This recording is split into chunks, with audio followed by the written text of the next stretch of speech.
EVM तोता है और मोदी जी राजा की जान ईवीएम के अंदर है।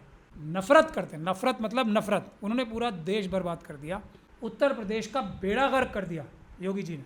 लेकिन जो लोग हज़ारों साल से पिछड़े रहे हैं, शेड्यूल कास्ट शेड्यूल ट्राइब, उन लोगों को ये जो आरएसएस और बीजेपी के लोग करते हैं, उसका नुकसान, उसका दंश, उसकी चोट ज़्यादा उनको आती है। तीसरा नंबर मुसलमानों का होता है, क्योंकि उनके साथ वेणुगोपाल जी हैं, उनके साथ जयराम रमेश साहब हैं, उनके साथ राजीव शुक्ला जी हैं, उनके साथ पवन खेड़ा हैं। ये सब आरएसएस के स्लीपर सेल्स हैं जो इसी काम के लिए इन पॉलिटिकल कांग्रेस में हैं कि राहुल गांधी जी को, खड़गे जी को कभी भी ईवीएम के खिलाफ आंदोलन नहीं करने दिया जाए। सुप्रीम कोर्ट के वरिष्ठ वकील हैं महमूद पराचा साहब, जो लगातार तमाम सोशल मुद्दों पर भी आवाज़ उठाते रहे। पराचा साहब लगातार ईवीएम के खिलाफ भी आंदोलन करते रहे और आज हम पराचा साहब से बात करेंगे जिस तरीके से उत्तर प्रदेश के मुख्यमंत्री योगी आदित्यनाथ ने मौलाना मोहम्मद अली जौहर को लेकर के बयान दिया है। पराचा साहब, योगी आदित्यनाथ ने कहा कि समाजवादी की पार्टी के एक नेता ने उस व्यक्ति के नाम पर यूनिवर्सिटी बनाई है जो ये नहीं चाहता था कि भारत आज़ाद हो, या जो देश बटा है उसके वो जिम्मेदार हैं। तो आप कैसे देखते हैं? मैं तो देखिए अपनी बात कभी बदलता नहीं हूँ। आरएसएस और बीजेपी के लोग जब भी कोई बात बोलेंगे तो उसके 99.9%, 99.9% इस बात की गारंटी होती है वो कि उसका उल्टा सही है। तो अगर मौलाना मोहम्मद अली जौहर साहब के बारे में योगी जी ने, जो कि आरएसएस के बड़े नेता हैं, ऐसी बात बोली है तो इसका उल्टा सही होगा, यानी कि वो बहुत बड़े देशभक्त थे। वो भारत और पाकिस्तान में जो पार्टीशन है नहीं होने देना चाहते थे। इसका सीधा सीधा मतलब ये है, ऐसे ही निकाला जाना चाहिए और किसी तरीके से इसे सोचना समझदारी का काम नहीं। लेकिन आप कह रहे हैं उल्टा, लेकिन देश की बड़ी आबादी जो उन्हें फॉलो करती है वो तो उसे सही मानेगी। देश की बड़ी आबादी जो मोदी जी और उन्हें फॉलो करती है, उनके बारे में क्या विचार रखती है, हालांकि क्योंकि नफ़रत इतनी ज़्यादा थी ना, इसलिए गालियों में तब्दील हो गई। वो भावनाएं तो नफ़रत की हैं, वो उनको अच्छी से पता है कि जो उनके बारे में विचार छोटे छोटे बच्चे रखते हैं जिनके स्कूल बंद करा दिए गए, उन्हें अच्छे से पता है। ये एक नया झूठ कि हमारे पीछे इतने लोग हैं, ये सब जितने भी उनके फॉलोअर्स हैं वो सब पेड लोग हैं। आरएसएस और बीजेपी के वर्कर्स हैं जो पेड है। ये उनका एक गिरोह है जिसको इकट्ठे होकर चलना आता है, गिरोह बना के, तो वो संख्या में ज़्यादा लगते हैं वो बिल्कुल नहीं। आरएसएस और बीजेपी से मैं आज से ये बात नहीं बोल रहा हूँ, बहुत कई साल से ये बात बोल रहा हूँ। लोग उनसे वो नहीं करते, मतलब नाराज़ नहीं है उनसे, नफ़रत करते हैं। नफ़रत मतलब नफ़रत। उन्होंने पूरा देश बर्बाद कर दिया, एक एक घर से, एक एक गरीब व्यक्ति के घर से, चाहे वो किसी भी समाज का हो, खाना छीन लिया। 80 करोड़ लोगों को 5 किलो अनाज का मोहताज बना दिया। जो लोग इस लायक थे, हिस्ट्री जिनकी ये बताती है कि वो लोगों को खाना खिलाते थे, आज वो 5 किलो अनाज के लिए मोहताज बना दिए मोदी जी और अमित शाह जी ने, और ये योगी जी ने उत्तर प्रदेश का बेड़ा गर्क कर दिया योगी जी ने। लेकिन सवाल यह है कि एक नेता जो आज़ादी के आंदोलन से जुड़े थे, उनके लिए अगर इनकी ये सोच है तो जो भारत में आम मुसलमान रह रहा है उसको जीना कितना दुश्वार हो गया? देखिए, जीना दुश्वार सिर्फ मुसलमानों का हम बोलते हैं, उससे वो एक तो फैक्चुअली ठीक नहीं है। दूसरा, इससे आरएसएस और बीजेपी को फ़ायदा होता है, मुसलमानों का भी, क्योंकि मुसलमान एक बहादुर कौम है, बहादुर रेजिलिएंट लोग हैं, और वो अपने आप को हालात के साथ एडजस्ट होके फिर भी कोई मुश्किल से मुश्किल हालात झेल लेते हैं। लेकिन जो लोग हज़ारों साल से पिछड़े रहे हैं, शेड्यूल कास्ट शेड्यूल ट्राइब, उन लोगों को ये जो आरएसएस और बीजेपी के लोग करते हैं, उसका नुकसान, उसका दंश, उसकी चोट ज़्यादा उनको आती है। तीसरा नंबर मुसलमानों का होता है। पराचा साहब, चुनाव के बाद, नतीजों के बाद देखा जाता है कि विपक्ष के नेता ईवीएम पर सवाल खड़ा करते हैं, लेकिन आपने लगातार ईवीएम के खिलाफ एक मुहिम चला रखी है, तो क्या इन नेताओं को कभी आपका साथ मिला है? देखिए, हर वो इंसान जो आरएसएस और बीजेपी के टच में नहीं है वो मेरे साथ है। लीडर्स की बात बता रहा हूँ मैं आपको, लेकिन लीडर्स हमारे यहाँ कमज़ोर हैं। बड़ी बड़ी पॉलिटिकल पार्टीज़ के बड़े बड़े लीडर कमज़ोर हैं, दिल से कमज़ोर हैं, या उनके पास वो स्ट्रॉन्ग विल पावर नहीं है कि वो अपने जो स्लीपर सेल्स आरएसएस और बीजेपी ने उनके अंदर हर पॉलिटिकल पार्टी में घुसा रखे हैं ट्रोजन हॉर्सेस की तरह, वो उनके खिलाफ जाके ईवीएम का आंदोलन हमारा वाला ज्वाइन कर सके। हर बड़े नेता ने, चाहे वो मायावती जी हों, चाहे अखिलेश यादव जी हों, चाहे राहुल जी हों, चाहे ममता बनर्जी हों, चाहे शरद पवार हों, चाहे स्टालिन साहब हों, एक भी लीडर विपक्ष का ऐसा नहीं है जिसने ये नहीं कहा हो कि हम चुनाव हारते हैं तो सिर्फ ईवीएम की वजह से, और राजा की जान तोते में, ये मैंने तो बोला नहीं था ना, ये तो राहुल गांधी जी ने बोला था। ईवीएम तोता है और मोदी जी राजा की जान ईवीएम के अंदर है। ये तो उन्हीं का वाक्य है ना। फिर वो अपनी बात से क्यों पलट गए? क्योंकि उनके साथ वेणुगोपाल जी हैं, उनके साथ जयराम रमेश साहब हैं, उनके साथ राजीव शुक्ला जी हैं, उनके साथ पवन खेड़ा हैं। ये सब आरएसएस के स्लीपर सेल्स हैं जो इसी काम के लिए इन पॉलिटिकल कांग्रेस में हैं कि राहुल गांधी जी को, खड़गे जी को कभी भी ईवीएम के खिलाफ आंदोलन नहीं करने दिया जाए। बाकी कोई आंदोलन कर लो, आप कुछ बोल लो मोदी जी को, कोई भी कुछ चीज़ कर लो, मोदी जी और अमित शाह जी को कोई फ़र्क नहीं पड़ने वाला। जब भी चुनाव होंगे उसका रिजल्ट उनके हक में आएगा, जो रिजल्ट वो चाहेंगे वो रिजल्ट आएगा। अभी ये बोला जाएगा कि वो बिहार में वो जीत गए, बिहार में जो ये जीते हैं वो आरएसएस के आदमी हैं, उनको जिताया गया है सिर्फ ये दिखाने के लिए कि ईवीएम से भी सही इलेक्शन हो सकते हैं। हम इस बहकावे में आने वाले नहीं हैं। यहाँ मैं अखिलेश यादव जी का एक वाक्य चुराना चाहूँगा जो पार्लियामेंट में उन्होंने बोला, अगर यूपी में 80 की 80 लोकसभा की सीटें भी हम जीत जाएं तब भी हम पेपर बैलेट से चुनाव चाहेंगे। तो मैं तो कोई प्लेजरिज्म भी नहीं करता ना, जो जिसने बोला है मैं उसी का क्रेडिट उसको देता हूँ। तो अखिलेश यादव जी का एक वाक्य हम उधार ले रहे हैं। तो ये सच्चाई है। पेपर बैलेट से जो बचना चाहेगा वो बेईमान है, चोर है, उसको इलेक्शन में धांधली करनी। लेकिन अभी आपने कांग्रेस के कुछ बड़े नेताओं के नाम लिए, तो इतना बड़ा आरोप, कुछ सबूत है आपके पास? बगैर सबूत के मैं कोई बात करता नहीं हूँ। सबूत राहुल गांधी जी के पास भी हैं, लेकिन वो डरते हैं इन लोगों से। सबूत उनके पास भी खूब है। उनको अच्छे से पता है कि ये लोग डायरेक्ट टच में रहते हैं अमित शाह जी के। फ़ोन, सिर्फ फ़ोन ही ले लें इन सब के, पता लग जाएगा। या सॉफ्टवेयर मैं दिलवा दूंगा, राहुल जी के पास नहीं है, वैसे तो उनके पास बहुत सारे लोग हैं।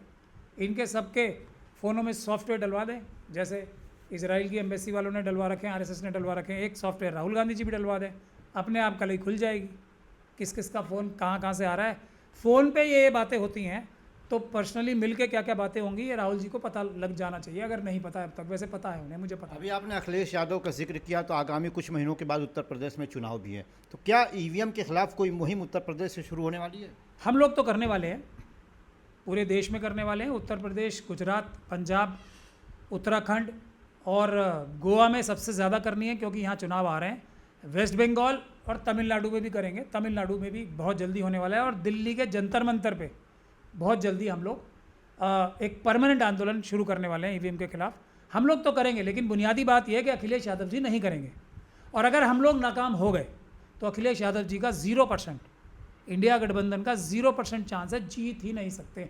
100% बीजेपी चुनाव जीत रही है। योगी आदित्यनाथ जी नहीं तो कोई और चीफ मिनिस्टर बनेगा। बीजेपी का वहाँ पे 0% चांस है बीजेपी को हराने का, अगर ईवीएम को हम हटाने में या कमज़ोर करने में नाकाम रहे तो। लेकिन अभी आपने कहा कि अखिलेश यादव ने कहा अगर हम 80 सीट जीत गए तब भी ईवीएम पर हमें शक है, तब फिर उनका साथ क्यों नहीं मिलेगा आपको? देखिए, मोदी जी ने भी तो कहा था 15 लाख दूंगा, लेकिन अमित शाह जी ने बताया ना वो जुमला था। मोदी जी ने यह भी कहा था 2 करोड़ नौकरियां हर साल दिलवाऊंगा, लेकिन वो एक झूठा जुमला था। तो उसी तरीके से अखिलेश यादव जी ने ये बोला है ना, ये झूठा जुमला है उनका। अगर वो सच में इस काम पे लग जाते तो बीजेपी ना हरियाणा में जीतती, ना दिल्ली में जीतती, ना बंगाल में जीतती, ना बिहार में जीतती, ना महाराष्ट्र में जीतती। ये बात उनको भी पता है और ये बात मुझे भी पता है। देश के साथ न्याय विपक्ष के नेता भी नहीं कर रहे हैं, ये तय है बात। इसीलिए सिविल सोसाइटी को आगे आना पड़ रहा है। विपक्ष के लोग, सीजेपी का आंदोलन हुआ है ना अभी, उससे एकदम साफ हो गया है कि विपक्ष की तरफ नहीं देख रही है देश की जनता, कोई तीसरा रास्ता तलाश कर रही है। विपक्ष पूरी तरीके से फेल मान रही है देश की जनता। जैसे मोदी जी देश के साथ गद्दारी कर रहे हैं, विपक्ष के लोग भी देश के साथ गद्दारी कर रहे हैं, क्योंकि वो सबसे बड़े देश के गद्दारों को, यानी कि आरएसएस और बीजेपी के गद्दारों को देश से गद्दारी करने से रोकने में नाकाम है। ये भी एक प्रकार की गद्दारी ही है।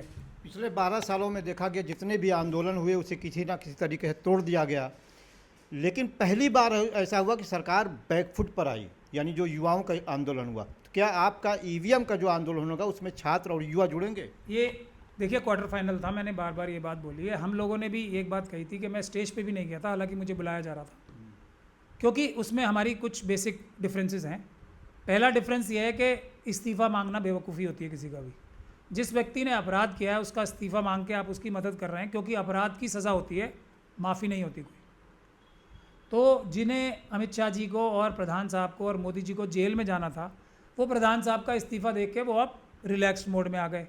तो ये लीडरशिप, स्टेज वाली लीडरशिप थी, लीडरशिप कहो या जो लोग स्टेज पे बैठे हुए थे ये कहो, तो उन लोगों में और हमारे बीच में ये डिफरेंस था। दूसरा ये था कि हम सीधे तौर पे मना करते हैं, हम ईमान वाले अम्बेडकरवादी लोग हैं।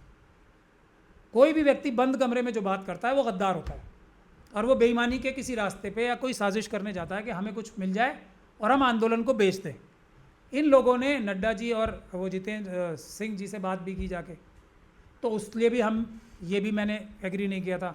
लेकिन ये जिम्मेदारी हम वकीलों की है और हम अम्बेडकरवादियों की खास तौर पे है कि अगर पुलिस और प्रशासन किसी भी आंदोलनकारी को, पीसफुल प्रोटेस्टर को, किसी भी पीसफुल प्रोटेस्ट करने वाले को तंग करेगा, तो हम लोग ढाल बन के उसके बीच में खड़े होंगे। जैसे ही पुलिस ने एक्शन लिया, हम लोग ढाल बन के खड़े हुए, और उसके बाद पुलिस को कोई भी एक्शन प्रोटेस्टर्स के खिलाफ नहीं करने दिया। ये हम लोगों की जिम्मेदारी है, ये हम हर आंदोलन में निभाएंगे। लेकिन बात करने वाले आरएसएस के एजेंट होते हैं, बात बंद कमरे में जो करता है वो आरएसएस का आदमी होता है। ये सीधी बात है, इस पर कोई कॉम्प्रोमाइज़ नहीं है। मुद्दा हमारा फिक्स्ड। हमारा मुद्दा क्या है? ईवीएम हटा के पेपर बैलेट से चुनाव कराने। जो बंद कमरे में जाके बात करेगा वो गद्दार है, वो देशद्रोही है। जिस दिन पेपर बैलेट आ जाएगा, पेपर बैलेट से चुनाव शुरू हो जाएंगे, हमारा आंदोलन इस बारे में बंद हो जाएगा, दूसरे आंदोलन शुरू हो जाएंगे, बात नहीं होगी कोई भी। लेकिन जब विपक्षी पार्टियां खामोश हैं तो आप आंदोलन क्यों कर रहे हैं? आपका क्या इंटरेस्ट है इसके पीछे? विपक्षी पार्टियां अपने आप को एक्सपोज कर रही हैं चुप रह के। विपक्षी पार्टियां एक्सपोज इसलिए हो रही हैं इसमें कि ऐसा लगता है जनता को, और सबको ही लगता है कि इनका मकसद सिर्फ इतना भर है कि मोदी जी और अमित शाह जी और आरएसएस बीजेपी किसी तरीके से हट जाए, और जो चोरी डकैती ये लोग कर रहे हैं, हम लोग इनकी जगह आ जाएं किसी भी तरीके से, बाय डिफ़ॉल्ट या किसी धोखे से, और वही चोरी और वही बेईमानी हम भी करें। इसके अलावा उनका कोई देश के प्रति कोई इंटरेस्ट नहीं है, क्योंकि देश के प्रति जिस भी व्यक्ति का इंटरेस्ट होगा वो सबसे पहले डेमोक्रेटिक सिस्टम को, चुनावी सिस्टम को मजबूत करने के लिए काम करेगा, ताकि देश मजबूत हो। देश मजबूत तब होता है जब देश की जनता का ये अधिकार कि वो किसी का भी कान पकड़ के, प्रधानमंत्री हो, चीफ मिनिस्टर हो, कान पकड़ के वोट के माध्यम से उतार सके। ये अधिकार ही चला गया तो फिर वो लोग उसका विरोध नहीं कर रहे, तो वो देशभक्त हैं ही नहीं।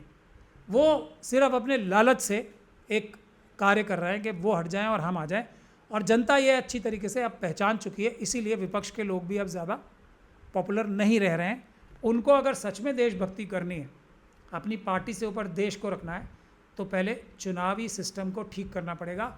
और वो सिस्टम ऐसे नहीं होगा कि एक सेमिनार कर लिया और एक बड़ा सा एयर कंडीशन हॉल बना लिया, उसमें कुछ आधे फ्रॉड जर्नलिस्ट जो क्रिमिनल्स हैं उनको बुला लिया, और कुछ ईमानदार जर्नलिस्ट जो सोशल मीडिया आप जैसे होते हैं उन्हें बुला लिया, और उनको फिर पूरा मौका भी नहीं दिया आप जैसे लोगों को, और उन्हीं चोर जर्नलिस्टों को जो बेईमान और क्रिमिनल्स हैं उनको ही ज़्यादा तवज्जो दी वहाँ भी।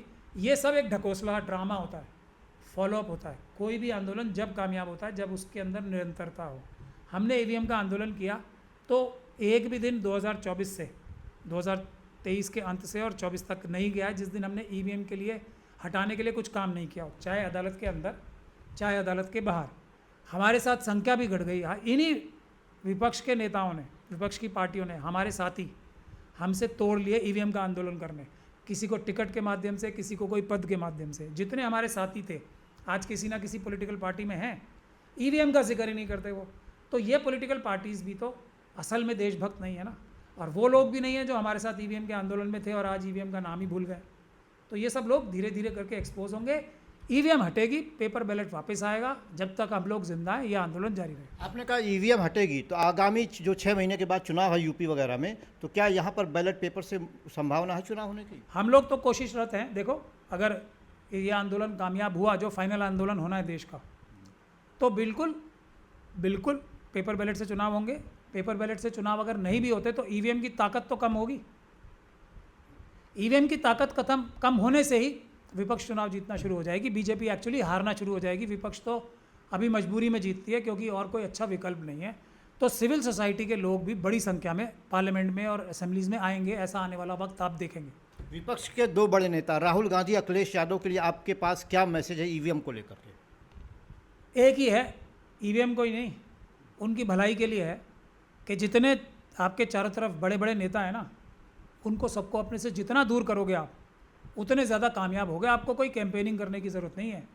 अगर ईवीएम हट गई तो आप अपने आप सारे चुनाव जीत जाओगे। पब्लिक इतनी नफरत करती है आरएसएस और बीजेपी से। ये जो आपके चारों तरफ स्लीपर सेल्स हैं ना, आरएसएस और बीजेपी के प्लांटेड, ये आपकी ताकत को कम कर रहे हैं। आपको आपके जो कार्यकर्ता हैं ना, उनसे भी दूर कर रहे हैं, और आपके कार्यकर्ता भी आपसे नाराज़ हैं। ये बात आपको मैं फ्री ऑफ कॉस्ट बता रहा हूँ। कोई कार्यकर्ता ना सपा के खुश हैं अखिलेश जी से, ना राहुल गांधी जी से खुश हैं, क्योंकि ये स्लीपर सेल्स आपके जो जेन्युइन कार्यकर्ता हैं ना, उनके साथ इतनी बदतमीज़ी और ज़्यादती करते हैं, आपका नाम ले लेके, दोनों लीडरों का नाम ले लेके, कि आपसे आपके वर्कर ही नाराज़ हैं। आप ज़रा पता करो ग्राउंड रियलिटी क्या है। वो तो आरएसएस और बीजेपी के साथ जा नहीं सकते बहुत सारे लोग, इसलिए मजबूरी में, क्योंकि आप अपोजिशन हो, इसलिए आपके साथ आपके कार्यकर्ता हैं, वरना बहादुर कार्यकर्ताओं की कमी नहीं है, ना सपा में, ना कांग्रेस में, ना दूसरे विपक्ष के पॉलिटिकल पार्टीज़ में। ये स्लीपर सेल्स उनकी दिन रात बेइज्जती करते हैं, उनका हक मारते हैं, अपने दलालों को टिकट दिलवाते हैं, अपने दलालों को पोस्ट दिलवाते हैं बड़ी बड़ी। ये बीमारी है जिससे ग्रसित हैं सारे विपक्ष के पॉलिटिकल पार्टीज।